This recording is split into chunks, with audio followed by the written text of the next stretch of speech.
بسم الله الرحمن الرحيم ورحمة الله وبركاته. الحمد لله رب العالمين الرحمن الرحيم مالك يوم الدين. اللهم صل على محمد وعلى آل محمد كما صليت على إبراهيم وعلى آل إبراهيم إنك حميد مجيد. اللهم بارك على محمد وعلى آل محمد كما باركت على إبراهيم وعلى آل إبراهيم إنك حميد مجيد. அன்புக்குரியவர்களே, அல்லாஹ் மீது புரிந்த பேரருள் பெருங்கருணை மிகச்சிறந்த ஒரு மாதத்திற்குள் நுழைய செய்து 2 நோன்புகளை நோற்று அவரது தூதர் முஹம்மது நபிகள் நாயகம் ஸல்லல்லாஹு அலைஹி வஸல்லம் அவர்கள் காட்டித்தந்த அடிப்படையில் ஒரு இபாதத்தை நிறைவேற்றியவர்களாக இருக்கிறோம். நேற்றைய தலைப்பின் தொடர்ச்சியாக அழகிய ஆசைகளும் ஆபத்தான ஆசைகளும். நேற்று தொடக்கமாக சில செய்திகளை பார்த்தோம். இன்றைய தினமும் முன்னுரையாக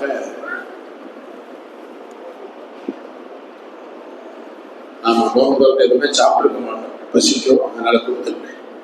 எதுவுமே சாப்பிட்டுருக்க மாட்டோம்ல, பசியோடு இருப்போம், தாகத்தோடு இருப்போம், கொஞ்சம் பசியா இருக்கும். ஆசைகள் எங்கிருந்து உருவாகின்றது? ஆசைகளுடைய பிறப்பிடம் எது? அதை தூண்டக்கூடியது யார்? ஆசைகளில் நல்ல ஆசைகளும் உண்டு, கெட்ட ஆசைகளும் உண்டு. நமக்கு தெரிஞ்சதுதான். ஆசைகளின் பிறப்பிடம் உள்ளம்தான். அந்த உள்ளத்தை தன் கைவசம் பல நேரங்களில் இருக்கக்கூடிய செய்தார். யாரை பகிரங்கமான எதிரி என்று அல்லாஹ் அடையாளப்படுத்தினான் வந்த செய்தார். சூரத்துல் பக்ராவில் அல்லாஹ் மிக தெளிவாக சொல்லி காட்டுவார். மார்க்கத்தில் பரிபூர்ணமாக நுழைய வேண்டும் என்ற கட்டளையோடு யா அய்யுஹல்லதீன ஆமனு துஹுலூ ஃபிஸ்ஸில்மி காஃபா ஓ யூ பிலீவ் யூ என்டர் இஸ்லாம் ஹோல்ட்லி. இறை நம்பிக்கையாளர்களே, நீங்கள் இஸ்லாத்தில் பரிபூர்ணமாக நுழைந்து விடுங்கள். நுழைந்து விடுங்கள் என்று சொன்ன அல்லாஹ் தொடர்ந்து சொல்வது வலா தத்தபிஉ குதுவாத்தி ஷைத்தான். நீங்கள் ஷைத்தானுடைய அடிச்சுவடுகளுக்கு அடிபணிந்து விடாதீர்கள். ஏன்? இன்னஹு லகும் அதுவும் முபீன். நிச்சயமாக உங்கள் பகிரங்கமான எதிரியாக இருக்கிறது. அந்த பகிரங்கமான எதிரியாக இருக்கக்கூடிய பல ஆசைகளை உண்டு பண்ணக்கூடிய சூழ்ச்சியை செய்து விடுகிறார்.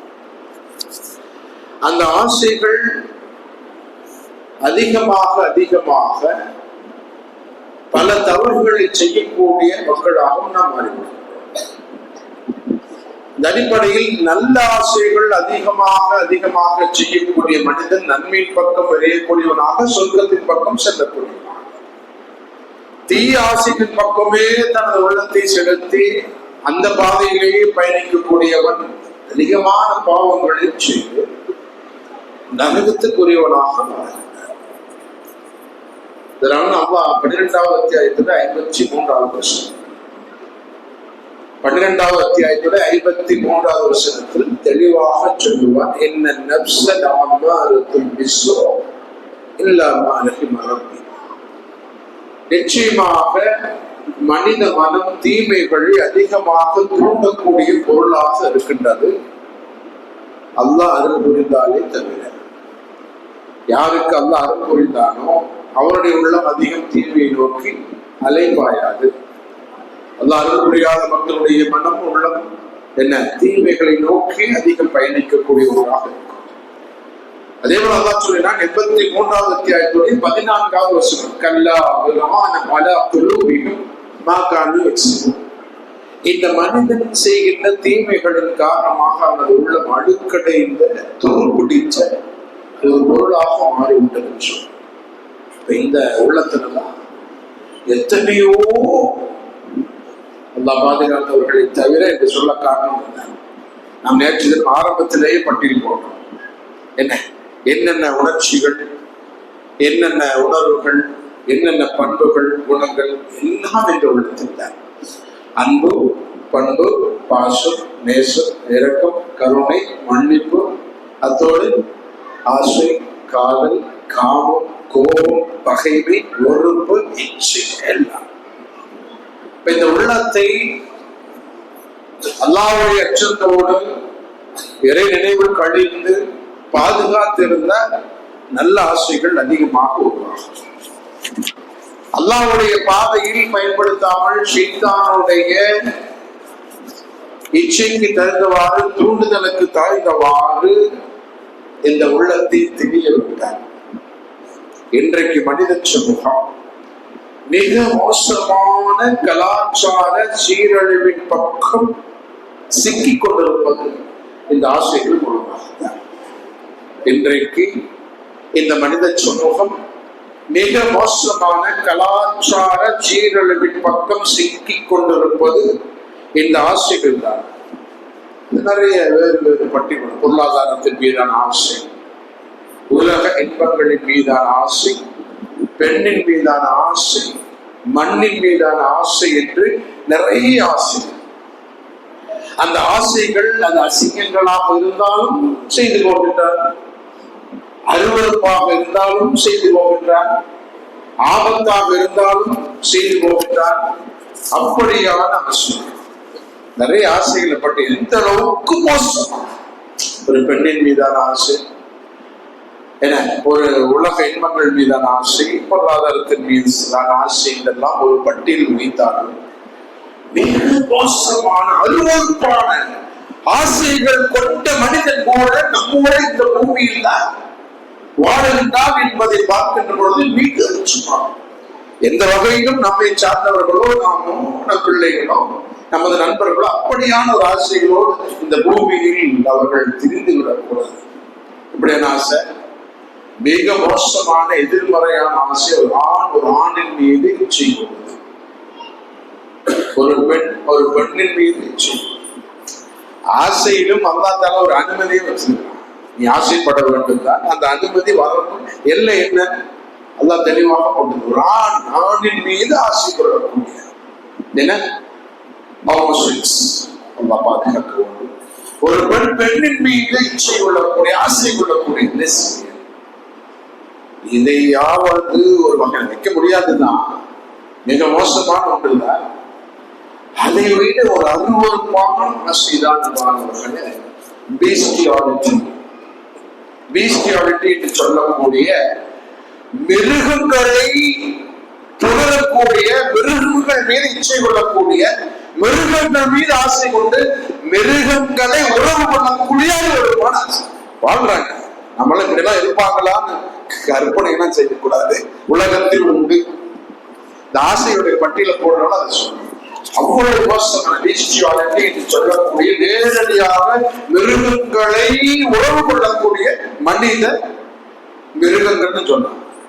அப்படின்னு சொல்லக்கூடாது. சில தத்துவார்த்தவாதிகள் சொல்றாங்க, இப்படி மோசமான குணம் கொண்ட மனிதர்களை மிருகங்களோடு தயவு செய்து ஒப்பிடாதீர்கள். மிருகங்களுக்கு நம்முடைய மொழி புரிந்தால் அவர்கள் அவைகள் கோபித்துக் கொள்கிறார்கள். மிருகங்கள் இப்படியான மோசமான மனிதர்களை மிருகங்களோடு ஒப்பிடுகின்ற பொழுது மிருகங்களுக்கு ஒரு சில அந்த அளவுக்கு பீஸ்டியாலிட்டி என்று சொல்லக்கூடிய அவ்வளவு வருமான. அதே மாதிரிதான் ஜூஃபிலியா என்று சொல்லக்கூடிய ஒன்று. நேரடியாக உறவு கொள்ளாவிட்டாலும் கூட அந்த மிருகங்கள் மீதான என் ஆசை, அவைகள் உறவுகளை பார்ப்பதன் மூலமாக ஒரு சாட்டிஸ்ட் இந்த சாட்டிஸ்ட் சொல்லுவாங்க, கொடூர மனப்பான்மை கொண்ட மனிதர்கள் கொள்ளக்கூடிய பாலியல் ஈர்ப்பு.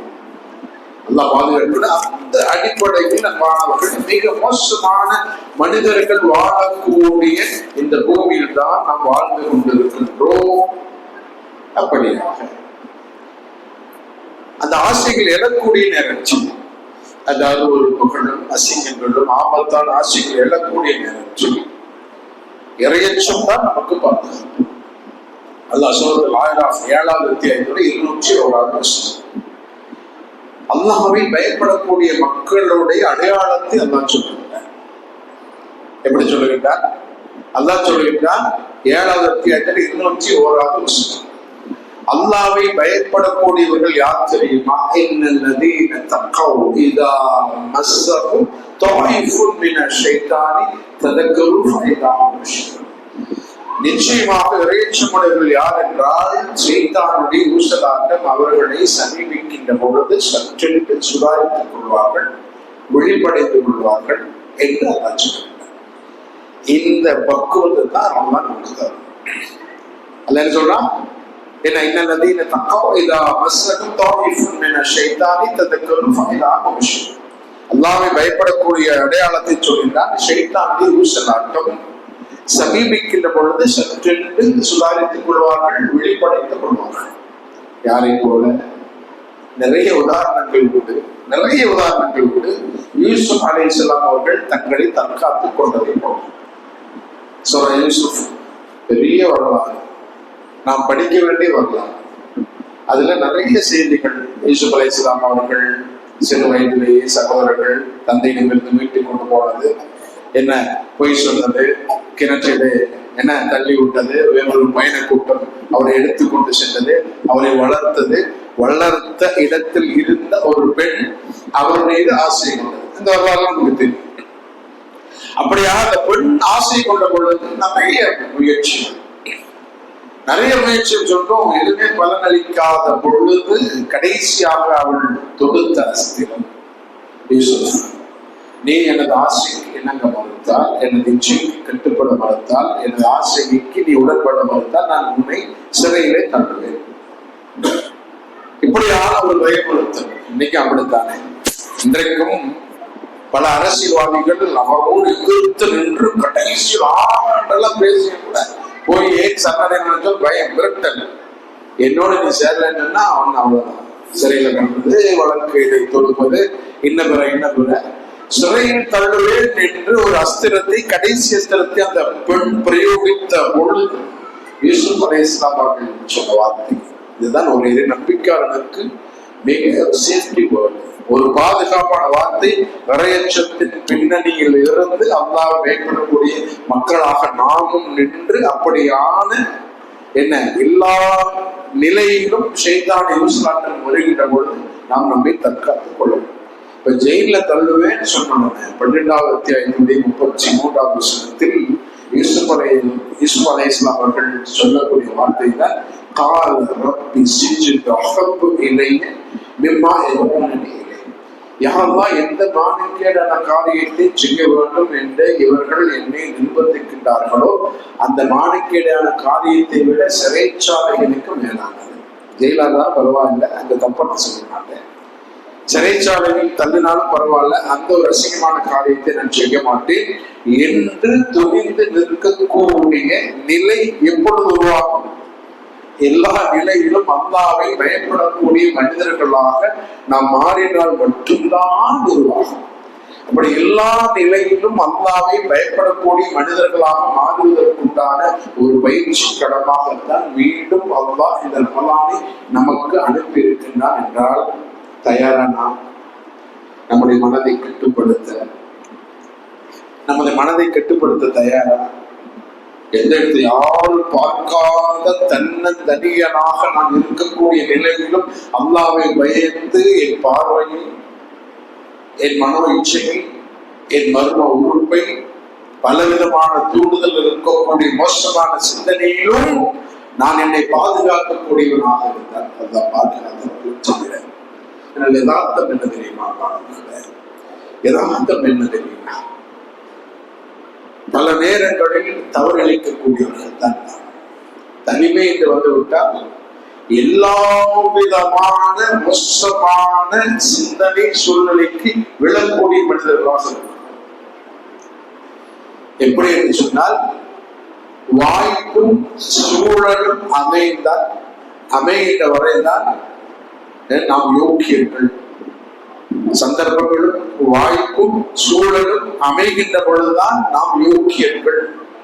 வாய்ப்பும் சூழலும் சந்தர்ப்பங்களும் அமைந்து விட்டால் தெரியும் நமது வந்த வாழ்க்கை.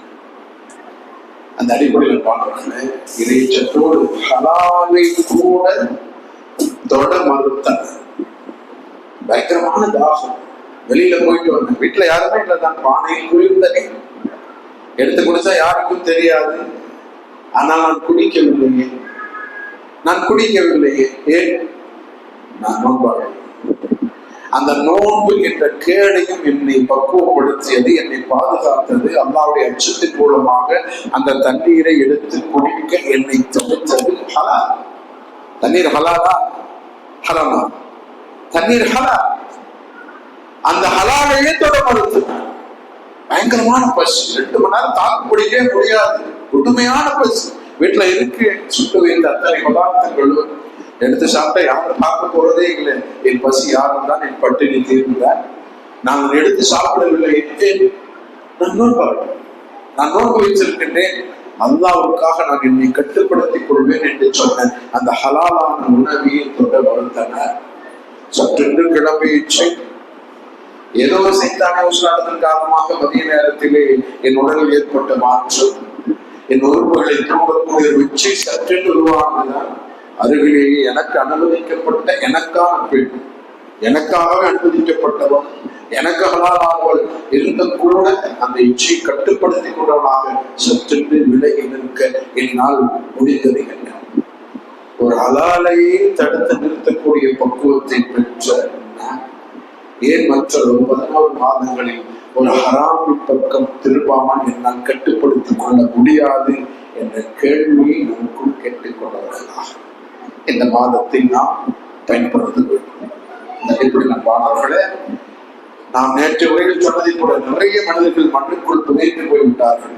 கடந்த வாரம் கூட நிறைய மனிதர்கள் அல்லாஹ் நமக்கு உயிரை தந்து இந்த மாதத்திற்குள் நுழைய செய்து 2 நோன்புகளை நோக்க வைத்து விவாதத்தையும் செய்ய வைத்திருக்கின்றார். நன்றி கடன் பட்டிருக்கும் நிறைய நன்றிகளை நாம் செலுத்த வேண்டும். அல்லாஹ்வுக்கு நன்றிக்குரியவர்களாக நாம் இந்த மாதத்தை பயன்படுத்த வேண்டும். என்னென்ன வாய்ப்புகள் கிடைக்குமோ அத்தனை வாய்ப்புகளையும் பயன்படுத்தி அல்லாஹ்வுடைய நன்மைகளை, அருவருப்பான ஆசைகளிலிருந்து, அசிங்கமான ஆசைகளிலிருந்து, ஆபத்தான ஆசைகளிலிருந்து, மோசமான ஆசைகளெல்லாம் என்னுடைய உள்ளத்தை கட்டுப்படுத்தக்கூடிய ஒரு மிகச்சிறந்த ஒரு இறையச்சவாதியாக நான் என் ரப்பின் முன் போய் நிற்பேன் என்பதுதான் எனது இலக்காக இருக்க வேண்டும். ஒருபோதும் அல்லாஹ்வை சந்திக்கின்ற பொழுது, அல்லாஹ்வுடைய விசாரணை மண்டத்தில் நிற்கின்ற பொழுது, அல்லாஹ் அழைக்கின்ற பொழுது ஒரு பாவியாக ஒருபோதும் சந்திக்கக்கூடிய ஒரு துர்பாக்கியம், ஒரு துர்நஷ்டம், ஒரு கை செய்த ஒரு நஷ்டம் இந்த சபையில் இருக்கக்கூடிய நம்மை யாருக்கும் வந்துவிடாமல் இன்ஷா அல்லாஹ் நம்மை அல்லாஹ் பாதுகாக்க வேண்டும். இந்த அசிங்கமான ஆசைகளிலிருந்தும் அல்லாஹ் பாதுகாக்க வேண்டும். ஒரு ஈமானிய மனிதனுக்கு எது ஆசையாக இருக்க வேண்டும்? ஒரு ஈமானிய பண்போடு இந்த பூமியில் தெரியக்கூடியவனுக்கு எது ஆசையாக இருக்க வேண்டும் என்பதை இன்ஷா அல்லாஹ் ஆயுளும் ஆரோக்கியம் கிடைக்கும் பட்சத்தில் நாளை தினம் பார்ப்போம். ரஹ்மான் அல்லாஹ்வுடைய பூமியில் அல்லாஹ்வை அதிகம் நினைவு கூர்ந்து அவனை மட்டுமே பயந்து அவனுக்காக இந்த பூமியில் வாழக்கூடிய மனிதர்களாக நம்மை ஆக்கி அருள் புரிவானாக. அஸ்ஸலாமு அலைக்கும் வரஹ்மத்துல்லாஹி வபரகாத்துஹு.